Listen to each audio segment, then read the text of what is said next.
સાથે બેઠા છે. એ સાંભળો ને, પેલું આપણું જૂનું કેલેન્ડર ક્યાં છે? જૂનું કેલેન્ડર તો જૂનું થઈ ગયું એટલે કાઢી નાખ્યું. અરે નહોતું કાઢવાનું યાર, મેં બધા હિસાબ લખેલા એના ઉપર, ચા, પેપર, ખાંડ ને દૂધ નું હિસાબ ને બધું. તો કેલેન્ડર પર કોણ લખેલી હવે? અરે યાર, તો હવે હિસાબ નું શું કરશું? જે થશે તે હવે જે હોય આપી દેવાનો.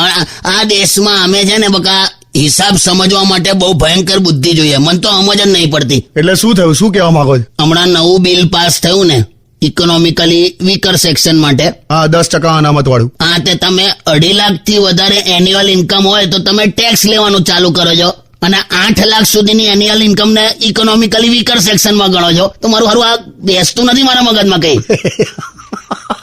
શું, મને તો ખબર જ ના પડી. અત્યારે એ જ ચાલે.